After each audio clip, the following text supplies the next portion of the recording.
स्वागत है आप सभी का मेरे साथ हैलोवीन हॉरर सीरीज में। आज हम जिस मूवी के बारे में एक्सप्लेन करने वाले हैं वो मूवी एक स्पेनिश हॉरर मूवी है जो नेटफ्लिक्स पर रिलीज हुई थी और नेटफ्लिक्स वालों ने कहते हैं इस पर दावा किया है कि ये 100 में से कोई एक इंसान ही ये मूवी पूरी देख पाता है और कहते हैं दुनिया की सबसे खौफनाक मूवी में से एक है। इसे IMDb पे रेटिंग मिले है 6.2 और रोटेन टमाटो पे मिले हैं 88%। अगर आप भी इस मूवी को देखना चाहते हो तो मैं लिंक आपको डिस्क्रिप्शन में दे दूंगा। तो आइए इस मूवी को शुरू करते हैं। मूवी शुरू होती है तो हम देखते हैं कि किसी लड़की ने एक इमरजेंसी कॉल लगाई होती है और बहुत सारी पुलिस की गाड़ियां एक तरफ बढ़ रही होती हैं और जब वो एक घर की तरफ पहुंचते हैं तो वो देखते हैं कि वहां का मंजर दिल दहला देने वाला था। फिर कहानी प्रेजेंट से पास्ट में जाती है और हम देखते हैं एक वेरोनिका नाम की लड़की अपने 3 छोटे भाई बहन और अपनी मां के साथ रहा करती थी।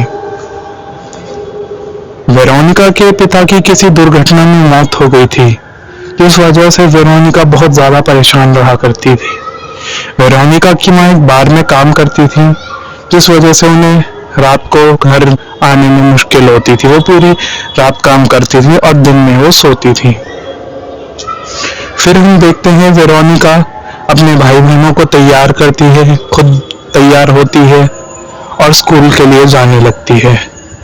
वेरोनिका बेशक 15 साल की थी, लेकिन वो एक मां की तरह अपने भाई बहनों की जिम्मेदारियां निभाती थी। हम देखते हैं कि वेरोनिका अपने पिता की फोटो को लेके अपने साथ ही स्कूल में जाती है और फिर हमें दिखाई देता है कि उनकी क्लास में उनकी टीचर उन्हें सोलर एक्लिप्स के बारे में पढ़ा रही है। वो कह रही है कि सोलर एक्लिप्स वाले दिन पहले जमाने में लोग ह्यूमन सैक्रिफाइस किया करते थे और कहते हैं कि इस दिन जो डार्क मैजिक होता है वो काफी पावरफुल होता है और इसी दिन ही कोई अगर चाहे तो वो किसी भी बुरी आत्माओं को अपने पास बुला सकता है। ये सुन के काफी ज्यादा वेरोनिका इंस्पायर होती है और वो सोचती है क्यों ना मैं भी अपनी 2 फ्रेंडों के साथ मिलकर किसी स्पिरिट को समन करूं।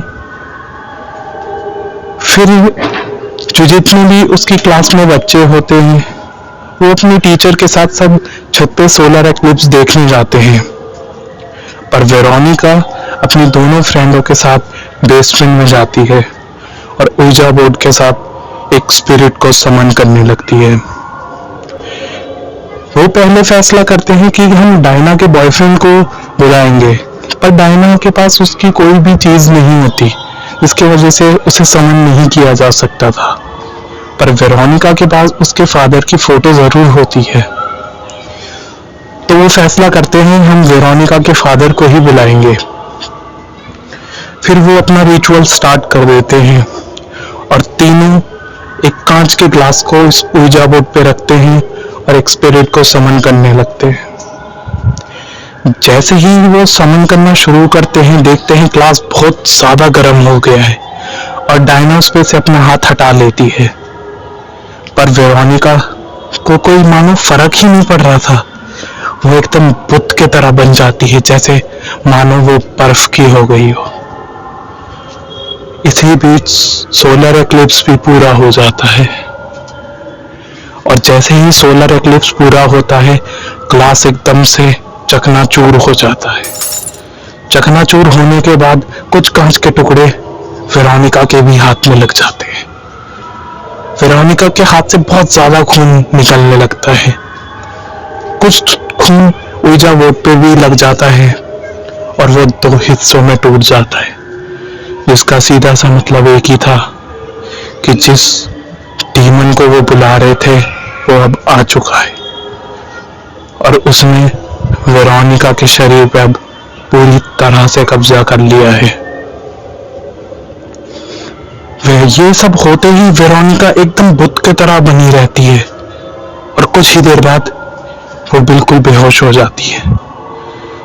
जब उसकी फ्रेंड रोजा उसके पास जाती है तो वो उसके कान में कुछ विस्पर करती है, जिस वजह से वो बिल्कुल ही घबरा जाती है। और इतनी ही देर में वेरोनिका उठती है और इतना वाइड मुंह ओपन कर लेती है कि नॉर्मल इंसान के लिए तो इतना मुंह खोलना ही इम्पॉसिबल होता है। ये देख के रोजा और डायना बिल्कुल डर जाती है और ये मंजर कुछ सेकंड्स चलता है और वेरोनिका बेहोश हो जाती है। फिर जब वो आंखें खोलती है तो अपने वो स्कूल के एक डॉक्टर के सामने होती है, जो कहती है कि ये आयरन और स्ट्रेस की वजह से बेहोश है, थोड़ा बस आयरन वगैरह थोड़ा सा खा ले तो वो सही हो जाएगी। इसके बाद वो घर आ जाती है, पर घर आते हुए वो देखती है कि उसे एक नन देख रही है जो उसी के स्कूल में थी। उस नन को बच्चे डेथ नन के भी नाम से जानते थे। और शॉकिंग बात तो ये है कि वो नन देख भी नहीं सकती थी, पर वो वेरोनिका को घूरे जा रही थी। उसके बाद जब वेरोनिका घर आती है तो चीजें इतनी आम नहीं रहती जैसे वो रोजमर्रा पे किया करती थी। वेरोनिका जब खाना खा रही होती है तो वो बिल्कुल फ्रीज हो जाती है और वो जैसे ही दोबारा होश में आती है उसके हाथ से वो चम्मच गिर जाता है। वो फिर वॉशरूम में जाती है और देखती है कि उसके पूरी बॉडी पे बाइट्स के और क्लॉज के मार्क्स बने हुए हैं, जिसे देख के वेरोनिका बहुत बुरी तरह से डर जाती है। उसके बाद कहानी जाती है अगले दिन की तरफ। जब वेरोनिका अपने छोटे भाई को नहला रही होती है तो नहलाते नहलाते उसे कुछ काम याद आता है और वो बाहर जाती है, पर जो ठंडा पानी था वो एकदम से गर्म होने लगता है और उसका भाई जोर जोर से चिल्लाने लगता है। इतनी ही देर में वेरोनिका भाग के आती है और गर्म नल का बंद कर देती है और उसके भाई के पूरी बॉडी पे रैशेस पड़ने लग गए थे। वेरोनिका उसे दवाई लगाती है और फिर सोने चली जाती है। उसी रात वेरोनिका सपना देखती है कि उसके मरे हुए पिता उसके कबर्ड के इधर खड़े हुए हैं और उसका नाम पुकारे जा रहे हैं और कुछ शैतानी हाथ उसके बिस्तर से निकल के उसे अपनी तरफ खींचने लगते हैं। और इतनी ही देर में जो उसके पिता थे वो बिल्कुल ही एक डीमन का रूप ले लेते हैं, जिसका ना कोई चेहरा था ना कोई शक्ल।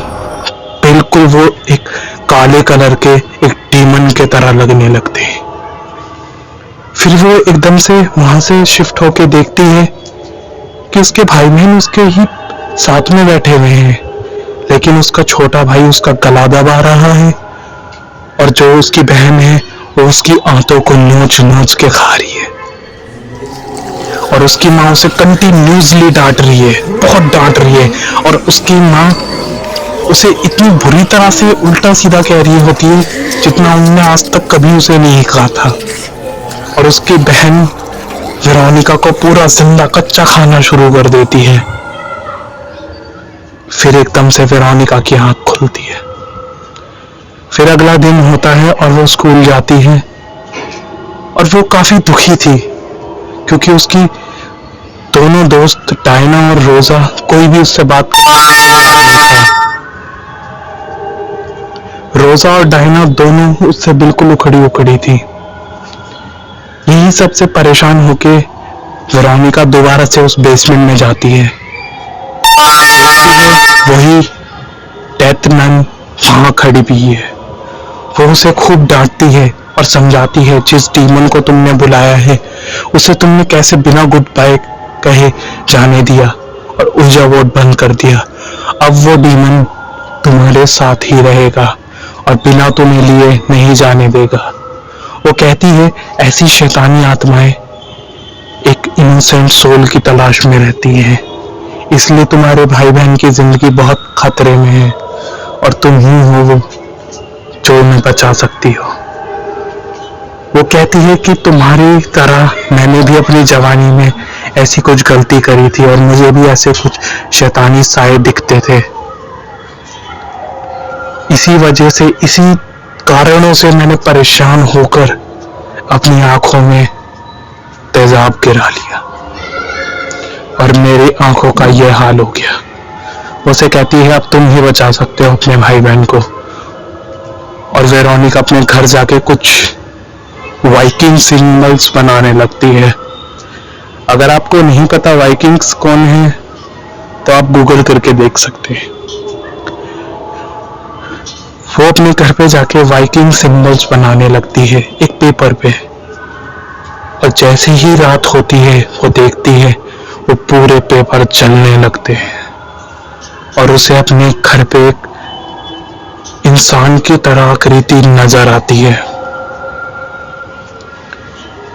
और वो जैसे ही अपनी बहन की चीख सुनती है वो भाग के उसके कमरे में जाती है और देखती है कि उसकी बहन कह रही है उसने उसका गला दबाने की कोशिश की है, पर वो उसे समझाती है कि वो मैं नहीं, वो एक शैतान है, वो एक डीमन है जो हमारे घर में घुस गया है। लेकिन उसकी बहन बहुत देर बाद जाके उसका यकीन करती है और रात हो जाती है और वो सो जाते हैं। पर जब वो सुबह उठती है तो वो देखती है उसके गद्दे पे एक इंसान की आकृति जैसा कुछ जला हुआ निशान बना हुआ है,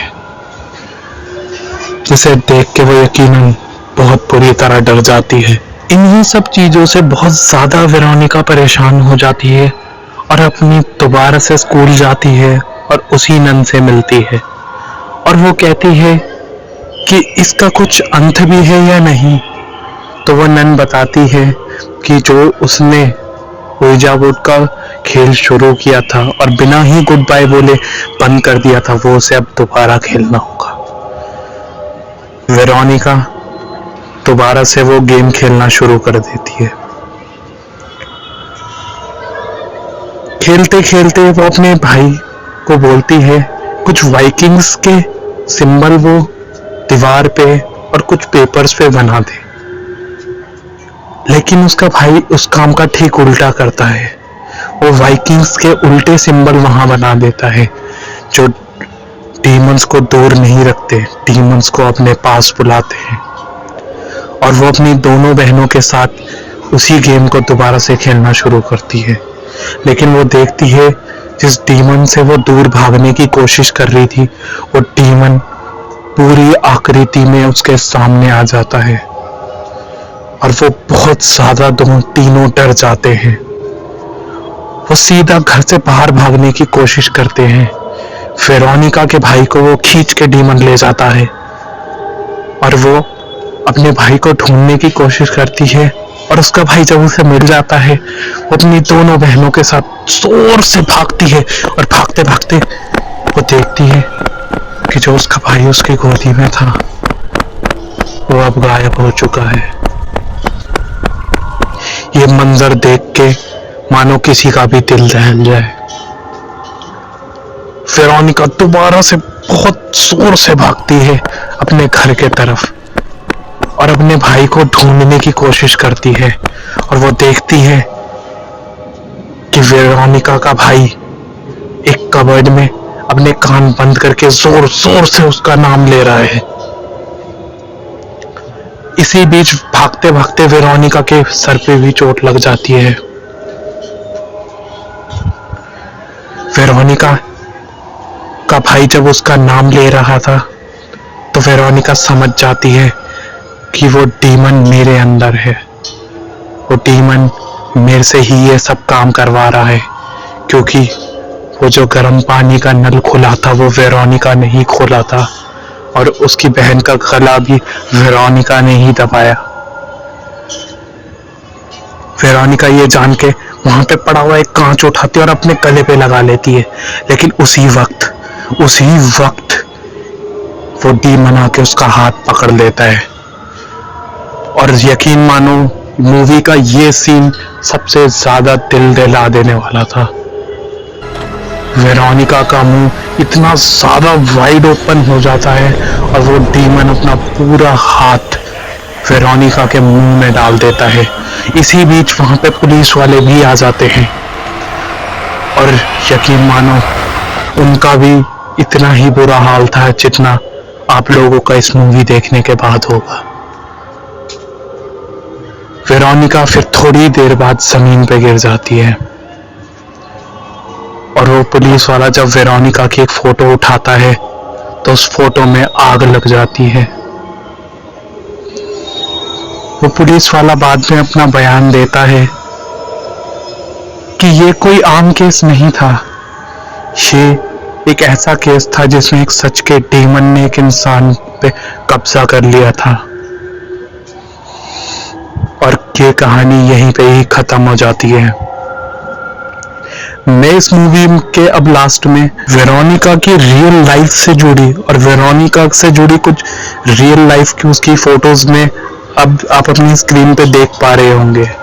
और अगर आप चाहते हैं कि मैं वेरोनिका की रियल स्टोरी पे कंप्लीट वीडियो बनाऊं तो आप कमेंट करें, लाइक करें और अगर वीडियो पसंद आई हो तो सब्सक्राइब जरूर करें। और अगर आप चाहते हैं कि मैं आगे भी इसी टाइप की कोई वीडियो लाऊं या आप अपनी तरफ से कोई चाहते हैं कि किसी वीडियो, किसी मूवी या किसी गोस्ट स्टोरी पे मैं कंप्लीट वीडियो बनाऊं तो कमेंट जरूर करें। Good night.